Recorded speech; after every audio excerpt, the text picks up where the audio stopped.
Spoiler talk for Man of Steel. Wow. The death of Zod in this film. Let's just get to that right now. This is a very sensitive issue I have with this film. I thought it made Superman into basically a murderer. You can say what you want about the situation he was in, about the family he was trying to protect, but at the end of the day, it's a Superman film, and Superman, for me at least, doesn't kill. That's the whole notion of Superman being Earth's, humanity's version of like what they inspire to be. We inspire to be Superman. He represents the best of us. He represents the best qualities that we have, while having flaws of his own. You know, but the prime reason for him is to like not kill bad guys. You know, that's the prime thing that holds him together, and that's what makes him Superman. That is sadly taken away from us. And it's not even just at Zod, it's through this whole film. He has no regard for any human life in this film. I have to argue with that.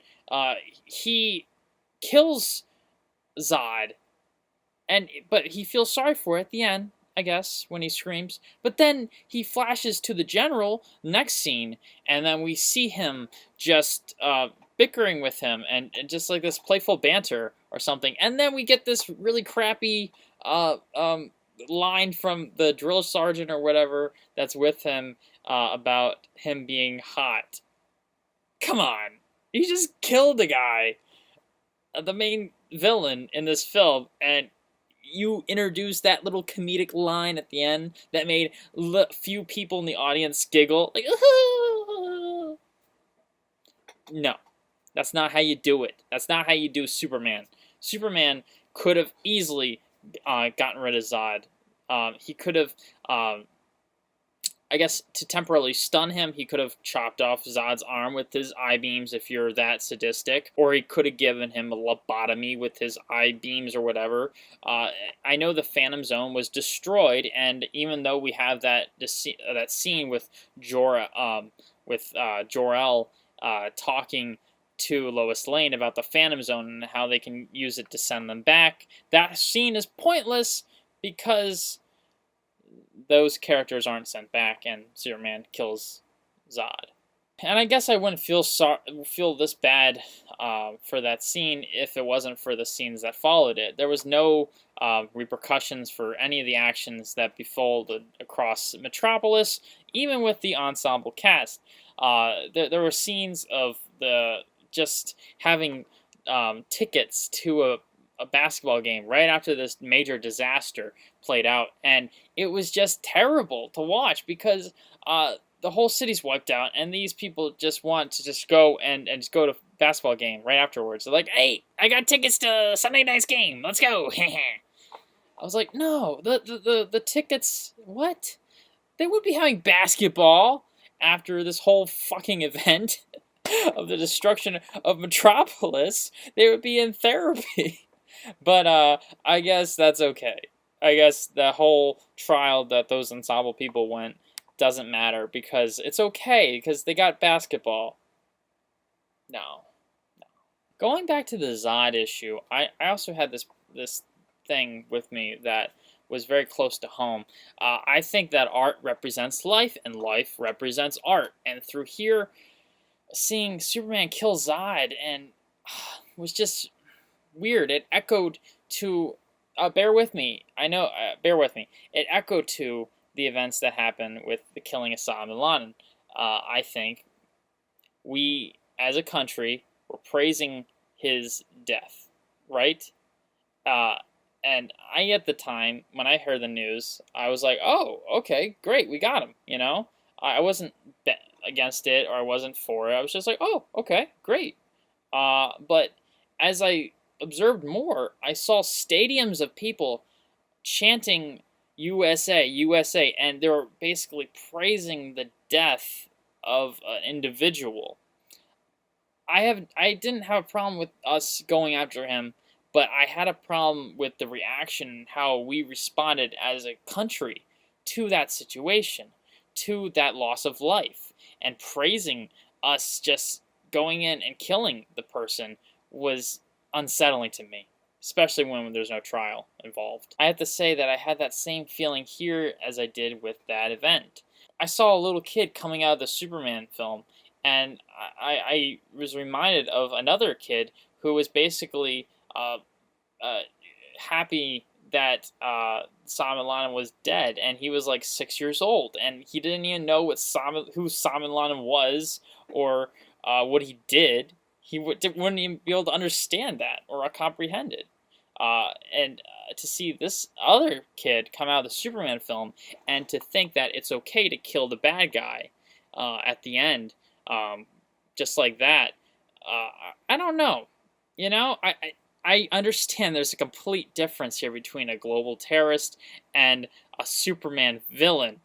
Okay, I know one's fictional, one's reality, but I just don't like that message, though. You know, I don't like the message when it comes to that message when it comes to Superman. I think Superman represents what we should aspire to be. But you know what? At the end of the day, Superman is our personal glorification of what we want to be as an individual. And I guess that's Zack Snyder's version of Superman, and it is, and rightfully so. But I will stick to my Christopher Reeve version of Superman, even though the villains are fucking campy as shit. Okay, this movie, the villains was great. General Zod was awesome, and he was black and white character too. I said in the review beforehand, if you didn't check that out, that the moral dilemma of him trying to colonize Earth and make it his home planet of Krypton again, in the rebirth. And I use that analogy of the mice to show his perspective and what he would do, you know, and what you would do in that situation as well. At times, the dialogue scene was just really bad, especially with the conversation between the generals at the end, and the conversation between Superman and Zod. I thought the whole destruction of Metropolis was completely unnecessary, considered the least of just Superman just going through each freaking building and not even flinching and saying, "Oh wait, I should take the battle higher in the sky." But he doesn't even say anything. He doesn't even consider the fact that he's blowing up so many freaking skyscrapers and buildings. That just bothered me to high heaven. And there was like no repercussions of that, you know? And I think that Lex Luthor is going to come back in the next film and say, "Hey, listen, this wouldn't have happened if it wasn't for you," or something like that. And maybe they'll introduce Brainiac, who knows? But I hope there's a second Superman film rather than just having the Justice League film, because I don't think they're not ready after this film, because he is conflicted with the loss of death. At least we should think so, but he goes back to that little banter between the general and that stupid joke at the end, and it's like, hey, he didn't learn anything. No one learned anything.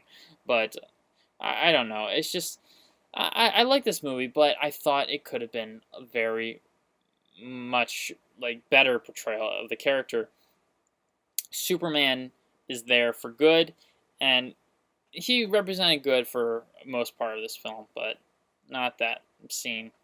I have to say that the presence of Jor-El in this film was actually really cool, and it showed the exposition for him as a character, and it progressed the plot of him as Kryptonian. But I think, here's what I think. I think that there was too much emphasis on Jor-El and not enough emphasis on Jonathan Kent. Jonathan Kent and both the Kents are a very prime example of like raising him, and without them, Superman wouldn't be Superman without those two. And there's a lot of there's a lack of them in this film at all, especially with Superman's mother. And I thought that their characters could have been introduced a lot more with consideration of the mother. And also, I don't see how Jonathan Kent was a big influence on Superman's life when he kept on saying, run away, run away, run away. Well, he's an influence, but he's not the positive one, the hopefulness that Superman embodies. And in this version, it's very odd. But yet we have to remember that we live in a post 9/11 world. And so it makes sense for Jonathan Kent to be, instead of saying you have to help others out, says that you have to help yourself out, you have to hide in order to save others because they'll be afraid of you. And it makes sense to say that, but at the same time, I don't know. I don't see how he becomes Superman without that lack of influence from the Kents. But this is a different Superman, and we got to live with that. Especially Jonathan Kent. I hope. I don't know. I hope we get to see a little bit more of him too, and more flashbacks in the second film. That'd be very nice. I don't want them to totally get rid of the flashbacks because I think that's what makes the character the character. Also, I have to say the tornado scene, the death of Jonathan Kent. I actually thought that was pretty good because very climactic. But yet, I have to say that I in that situation, I know that Superman wasn't ready to go save Jonathan Kent, and I really wanted to go save him. But come on, he has superpowers, and I think I would have that's the perfect time to show the world that you are Superman by saving your father. And yet, Clark does not act upon that situation, and his failure to act upon it results in his stepfather dying. And that was very tragic, to say the least. And it was very sad too. I think it was a lot better way to just go out from a heart attack from the Christopher Reeve films, even though that's more down to earth and natural. Also, I have to say that they could have played into the theme of basically of Superman not being able to be in other places at the same time. He doesn't really conflict that in his mind. He doesn't really say that I can't be in two places at once. And I thought they could have took that opportunity to explore that and show his struggle with that instead of just doing that fight scene at the end with freaking tentacles popping out of the machine. That was completely unnecessary and uncalled for. But nevertheless, it was a pretty good film, and I expected less from a Superman movie, but yet they did make the character relatable through the flashbacks, I guess, to some extent. I thought the childhood scenes of him as a little kid was just awesome. It's great to see the special effects used with his X-ray vision and stuff like that. That was really cool. I hope we get more of this stuff too. You know, I hope we get a better approach to Superman as well, through showing his characteristics as an individual of not killing people, vowing to do that or something like that. But yeah, who knows? Okay, guys, thank you for watching my spoiler talk of Man of Steel. Hopefully you will subscribe to my channel or like the video, or you know what? Just don't. Just go away. Just go. I don't need you. No. I was kidding. Please come back. Subscribe. Alright, this has been Rob Summers signing off. I will see you guys next time. Bye for now.